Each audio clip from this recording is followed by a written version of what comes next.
This is the life. Soaking up the rays. I just need a little more sunblock. This stuff doesn't seem to be a high enough polygon count. Oh! Hey gang, welcome to Maggie Readaville. I'll bet you're here to get the inside scoop on this month's OPM, right? Well, so much for my vacation. This month we've got all sorts of new features for you discriminating gamers out there. First up, Seattle. We went to the city of much rain to get the behind-the-scenes scoop on Draken, the Ancient's Gates. Then we hung out with the SOCOM US Navy SEALs development team to show you how they went all out to bring you the hottest combat game ever. Besides all that, we've got the usual stash of awesome demos, cool moves, and downloads to keep you busy until next month. Well, time to get back to some warm fun in the sun. Reload simulation. Not another programming bug. This is gonna take a while to fix.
Zog is close. I almost feel his presence.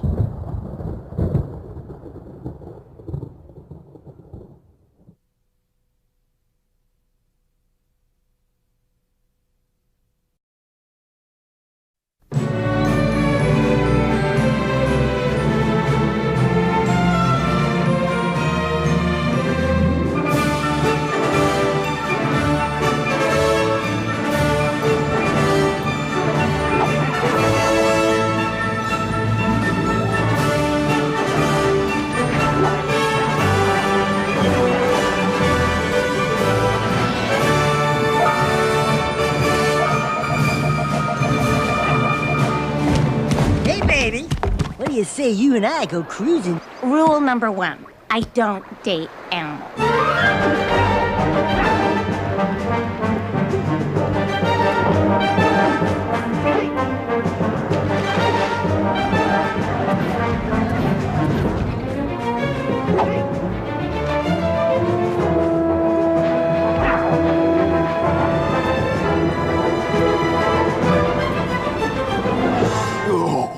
My aching head. Walk it off, tough guy!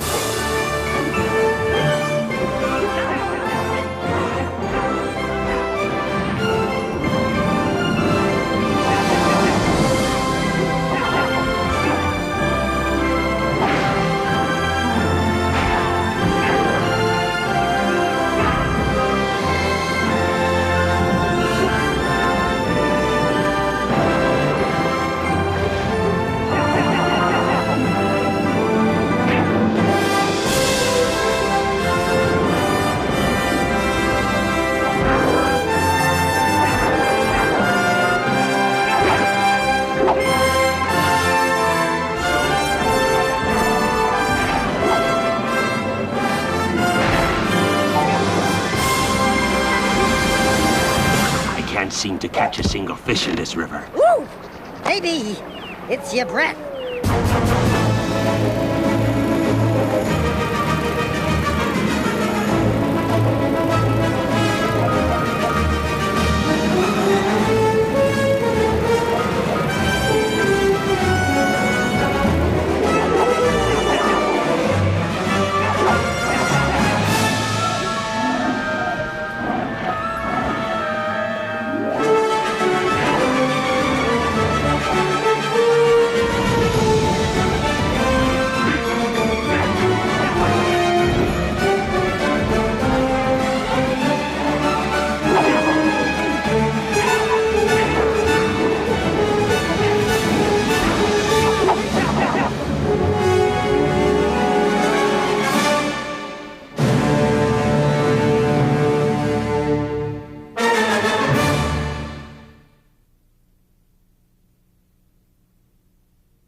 There are legends from times long past when the world was united by an alliance between dragon and man.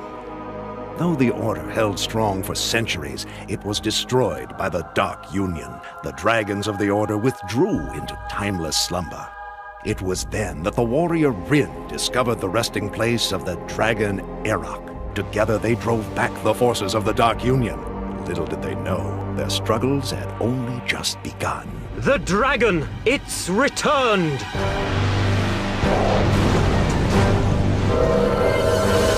The Desert Lords have enslaved my own people.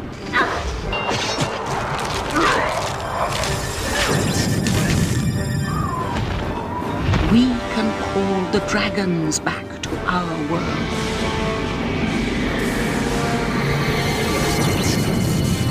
But we cannot do it ourselves. I cannot wait. The call must be answered. But those are just legends. We will deal with the woman.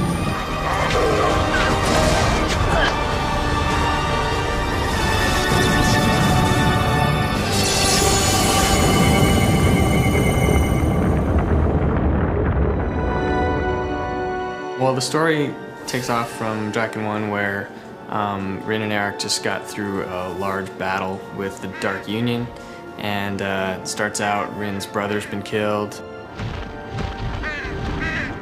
So Rin is at her village, she's burying her villagers, kind of saying a final goodbye. It is the grand summons of the Order. The Order? I must answer it, Rin. And then Erok receives a Grand Order of the Flame summons where he is requested to go aid the city of Sardana, which is the last bastion of good people, and they're at war with the Desert Lords. A Desert Lord! Turns out there's another force of the Dark Union, which are called the Desert Lords, and they've come back and are starting to terrorize the world of Draken again. Your main goal is to open the 4 gates of the Order, and there are these magical portals that allow people to teleport a long distance, so it connects sort of civilized locations. You don't really know what they are at first, but they are a key to awakening all of the dragons of the Order, which are dormant, just like Erok was. Your real goal is to be getting through these lands and to be opening these gates in hopes of raising Malashe, who is sort of the mother of all dragons. And she can resurrect all the dragons of the Order to take on and defeat Jasad, who's the main bad guy. Only a dragon of the Order can open the ancient gates, so Erok is the one who must open these gates and save the world. In those ancient times, the dragons took on fantastic shapes and sizes, each differing from one another. We wanted to create dragon races, or dragon types, that just weren't your stereotypical dragons. We wanted to place a dragon in a world and say, what would it look like if it evolved in that area? So we have different types. Pro dragons, there's a standard form and an ice version, which shoots a seeking ice blast. Then we have bat dragons. Dragons that dwell on cliffsides, so they look more like birds and they perch. Erok is more of your classic dragon. We wanted people to be able to recognize him as, you know, a real powerful classic dragon that he is. He's one of the dragons of the Order, which are a series of very magical old dragons which have a lot of abilities, and they're very intelligent. It's time we left this place. Nothing but ghosts remain here now. Erok is your partner in the game. The Knight of the Order of the Flame is bound spiritually with the dragon, so when the dragon feels pain, the Knight feels pain as well. So if one dies, the other one dies, and that's how they kind of get their beyond human strength. But then Erok also has his own sort of AI. When he is left to his own devices, he will fly around, he'll defend himself, he'll defend you, so if someone starts attacking you, he'll shoot his fireballs. I gotcha! The dragons command both land and sky, and you shall have to learn to do the same. One of the things we wanted to do with the controls is to make it as seamless as possible between Rin and Erok, because that's obviously the biggest challenge. You're running around on the ground. Game mechanic is somewhat different than when you're flying. First and foremost, for the controls scheme, we wanted it to be easy, but also be involved enough that people who play the game more will get more involved with the controls and use them more in a kind of an expert mode. You can lock on and engage a character and then use more of the expert D-pad controls to pull off maneuvers that you wouldn't be able to do just using the analog stick. The journey will contain great adventures, it's true, but you must also learn and grow if you hope to be victorious. The skill system is, I would say, a role-playing game light. You have the ability, after you kill creatures, to get experience, very much like a traditional role-playing game. As you gain experience, eventually you go up a level. Once you go up a level, you get a skill point that you can apply to either her melee skill, her projectile combat skill, or her magic skill. Melee attacks range from things like short swords to axes to long swords to magical swords that have different abilities. If you choose to do the projectile attack, you can go into bow mode, and you can just do a standard sort of rapid fire bow, or you can go into sniper mode, which brings you into first person mode where you have a reticle and you can target people from a distance. We used something before with magic where it was attached to an item, but we wanted Rin to actually learn how to do magic. So we've got a really nice spell system where you actually, as the player, learn how to create shapes in air to generate the power, and you will learn that as you go through the game. You'll pick up skills from other people, so there's an interaction that you get. There's 16 different spells, each with 3 different levels. So if you specialize in magic, you can get more powerful spells that are really devastating. So the first level fireball, you shoot, it only does 10 points of damage or something like that, small explosion. If you power that up to level 3 and you throw a fireball, it creates a huge blast radius where you're taking out multiple creatures at once. So it really does pay to specialize for Rin. Become wise in the ways of both magic and combat, because your foes are perilous and legion. We have a large range of enemies in this game.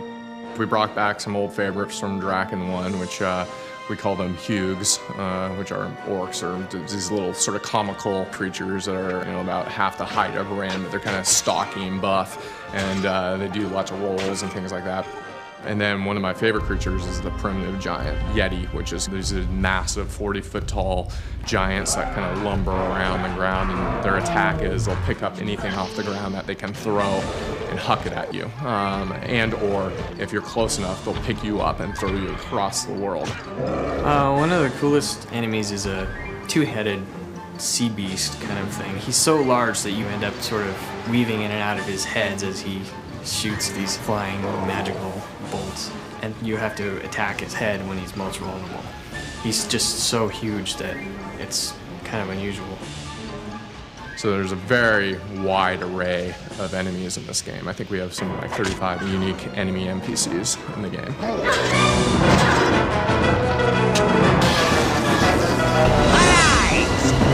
Rin and Erok are back in a brand new adventure. Travel across many different lands. Build your combat and magic skills. Take control of Erok to rule the skies and save Dragon.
SOCOM U.S. Navy SEALs is a military action strategy game in which you play a team of SEAL special forces that goes out and has to rid the world of terrorism. I think it differs from some of the other action games that are out there. In terms of the degree, it depends on real-life strategies used by the Special Forces and the fact that it depends so much on team play as opposed to individual play. I think the important part of SOCOM is the fact that it's not just a run-and-gun, shoot-'em-up style game. It's actually about you and your Navy SEAL team of 4 going carefully through an environment in performing objectives to fulfill a mission. So rather than typical run around and shoot everything, it's really half about stealth. The way the Navy SEALs tend to operate is that they want to be stealthy for as long as they can, and then when they get to their objectives, they try to accomplish it as quick as possible.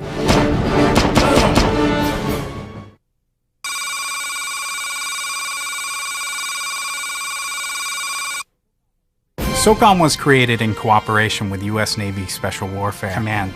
It was really important to the Navy that if we were going to create a game based on the U.S. Navy SEALs, that we would create an authentic experience. One of the most rewarding aspects of the game has been able to work directly with the SEAL teams.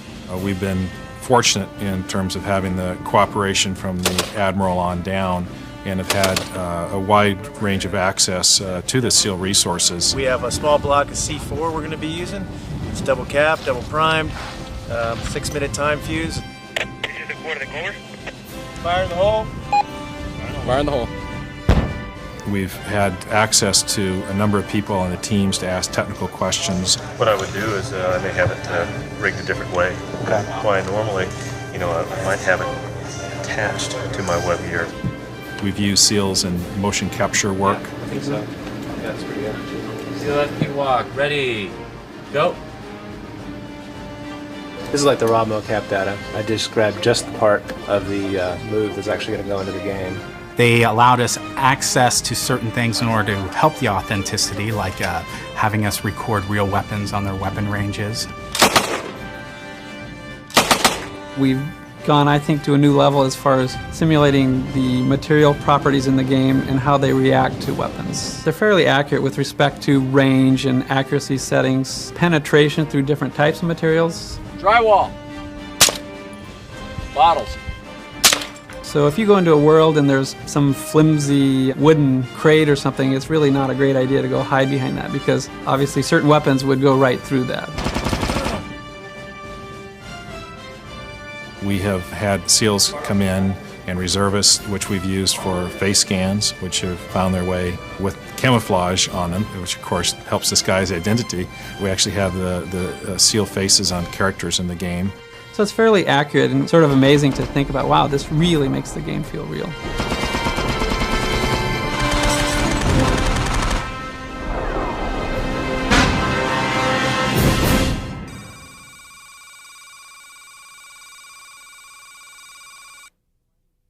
The lighting in SOCOM isn't just there to be pretty. Shadow equals cover, while bright light equals exposure. So the beginning player will very quickly learn that staying in the shadows is a good thing, because enemies don't see you as often. One of the really cool things about the lighting in SOCOM is that you can manufacture your own darkness by shooting out lights in the environment as you move through it. So you may walk into a building, and if there's a bunch of enemies in there, you may decide that the right play is to get out a silence weapon, blow out all the lights, so it basically goes nearly pitch dark. Then enemies won't see you, and then you'll put on your night vision goggles to amplify the light, and then you'll get a real advantage over the enemies, and you can run around and shoot them.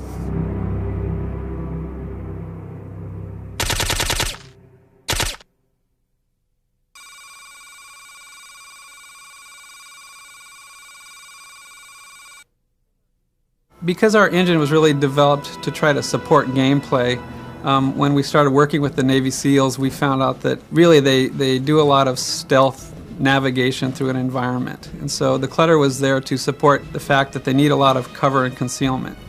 So if we want to fill up a valley with very tall grass, we do that. And all this clutter can actually hide multiple characters, but it can also be animated, like the grass can be blowing in the wind, for instance. When you combine this with shadow, suddenly you have characters who are very nearly invisible to the enemy until they choose to reveal themselves by sudden movement And this is very like what the SEALs do in the real world. They're completely invisible to the enemy until it's too late.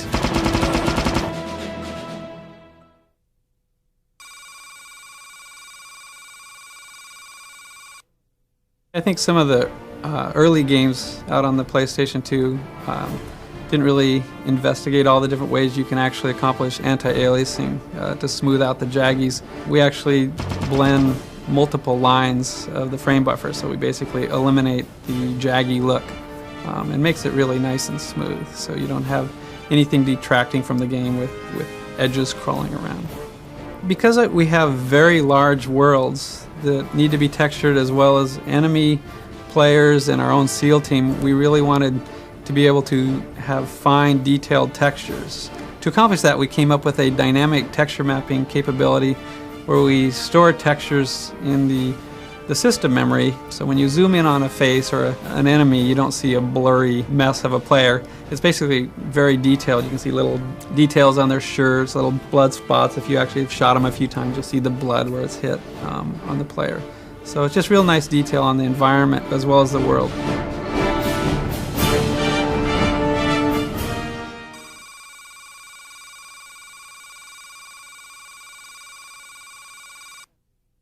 One of the innovative things about SOCOM is that you can use a USB headset, which is packaged with the game, to command your teammates and have them complete objectives for you or to perform specific actions. Team, hold position. You can tell them to move to any place you want, or you can have them take up sniper positions or place demolition charges. Able, deploy frag. Or you might say, Bravo, stealth to target.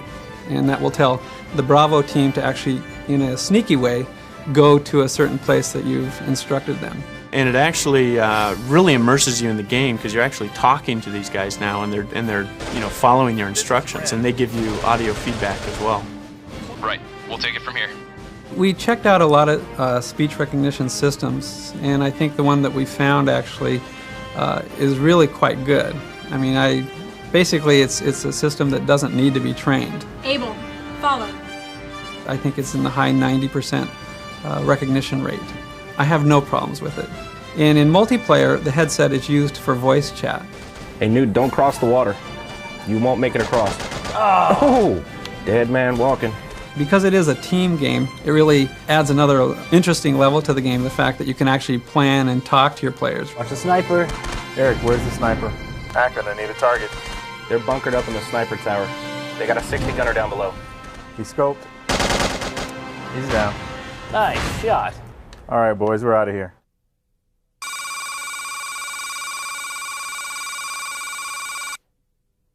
I think we're doing a lot of things that haven't been done before.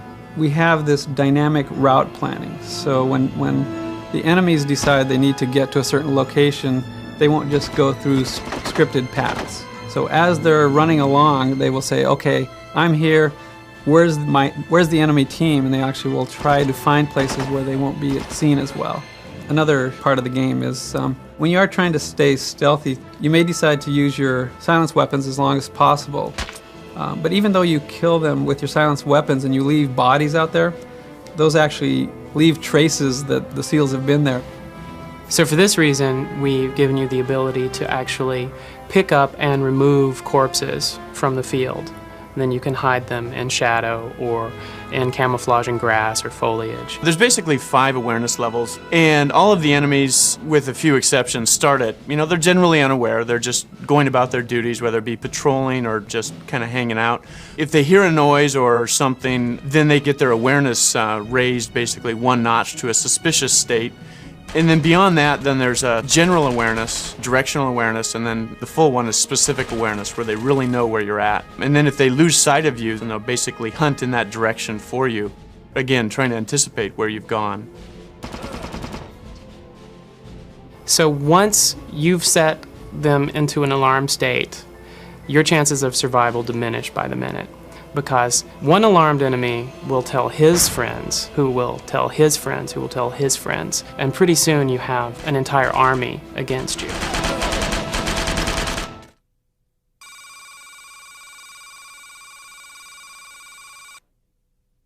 I think we've gone a long ways for a console game. It's a team game, so there's basically team styles of play. It's broadband support, so we can have up to 16 players, up to 8 on 8 for team style of games. For multiplayer, there's 8 additional unique multiplayer worlds, and in those multiplayer worlds, there's different types of games you can play. One is a demolition style team game. There's a hostage extract game and a team deathmatch. We have clan support, so you can have kind of some of the nice community aspects of online games where you can actually become a leader of a clan, go pick your favorite players, put together different clans. Then you can send out challenges to other clans and meet in a room and go play your various games and see who's the best clan.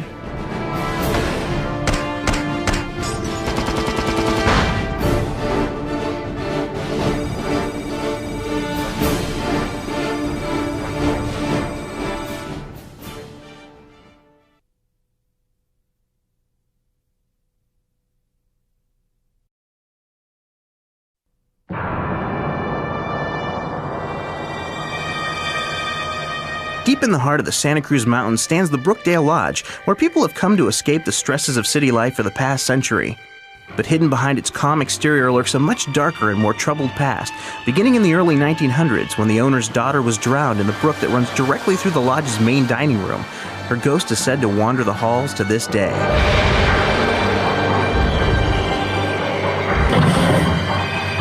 The Haunted Lodge was the perfect setting to introduce Tecmo's new horror survival game, Fatal Frame, where the heroine tries to solve the mystery of her brother's disappearance, only to find herself hounded by a host of dark spirits.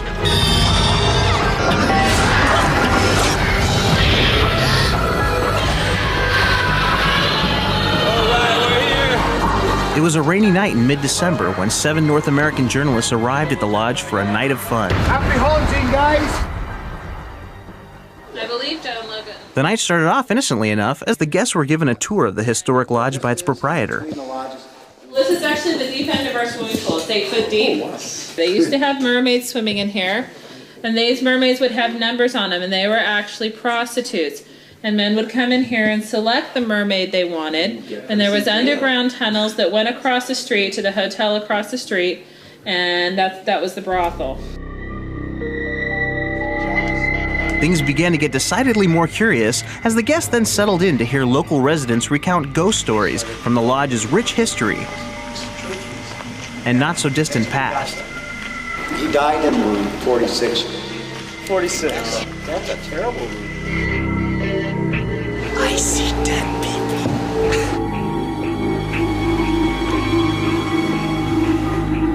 As the hour grew late, the journalists were informed that if they wanted to get their story, they had to stalk the dark halls of the lodge alone in order to find hidden clues about the game. One by one, the Ouija board chose the next victim.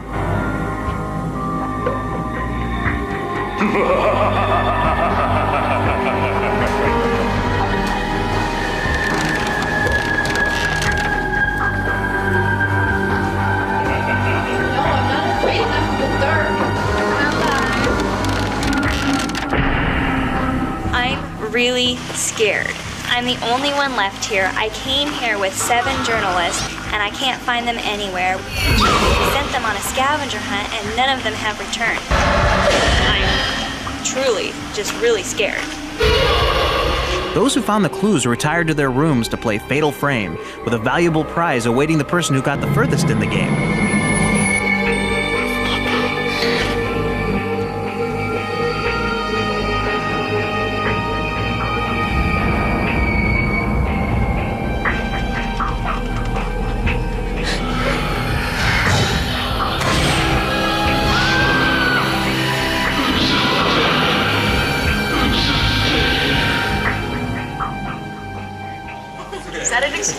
You spend like 3 hours trying to scare me, and then you expect me to sit there and play the game. We're scared to death. You know, dead babies climbing all over me and stuff. And I was like, oh, no, you don't. Did you sleep at all? No.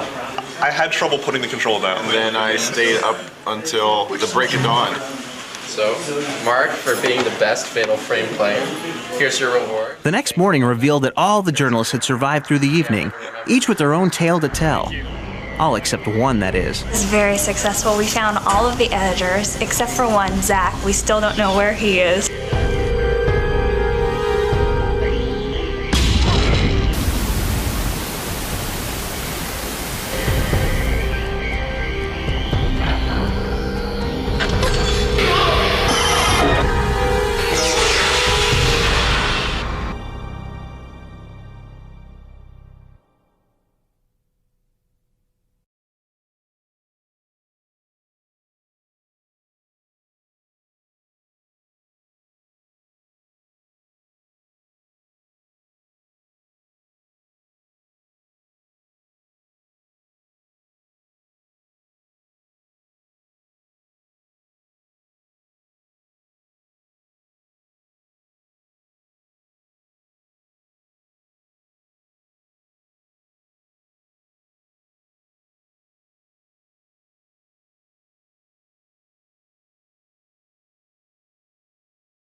Who am I? You sure you want to know? If somebody told you I was just your average, ordinary guy, not a care in the world, somebody lied.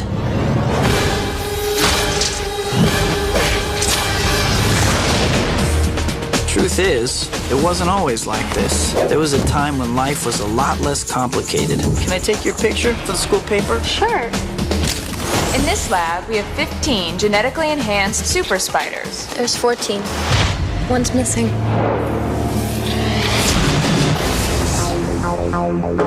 Peter, are you all right?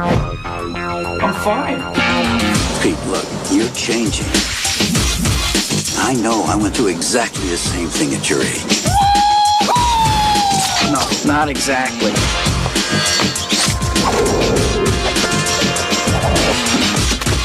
Wow. Peter, may I introduce my father, Norman Osborn? Great honor to meet you, sir. Harry tells me you're quite the science whiz. You know, I'm something of a scientist myself.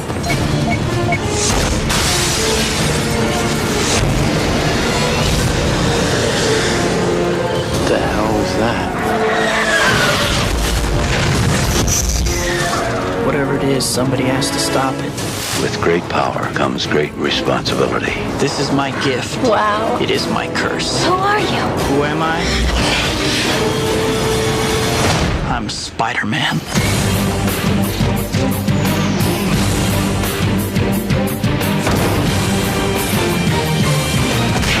Do I get to say thank you this time?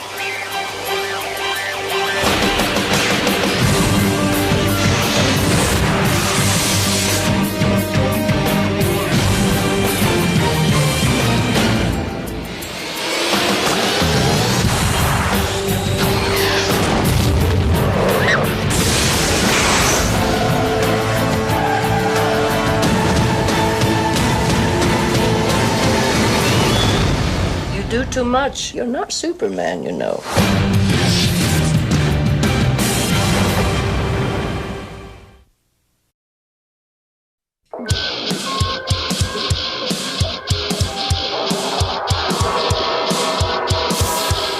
My name is Raymond Herrera. I play drums for Fear Factory.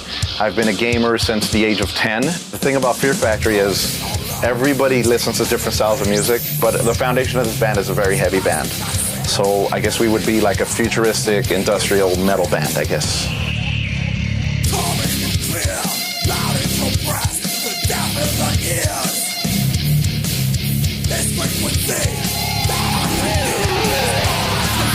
When I'm on tour, I play every day. And this year I've been on tour since mid-January, so it's a lot of hours.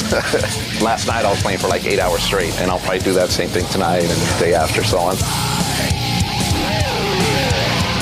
I would definitely have to say Ridge Racer because that was the game I got with the system. And I fell in love with that game right away. The entire Tekken series, the Street Fighter series, Metal Gear Solid, I mean even all the way back to Pac-Man, so I played pretty much everything.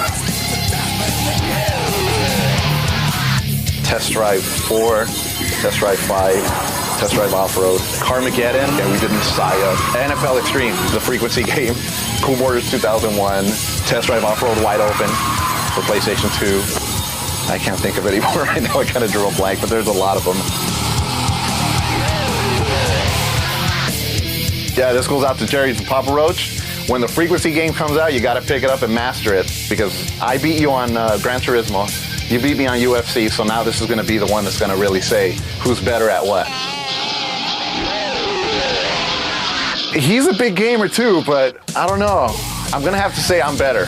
It'd be really good to have a band with him, and then we just tour and just play games all day, so I'm gonna have to put together a gamer band.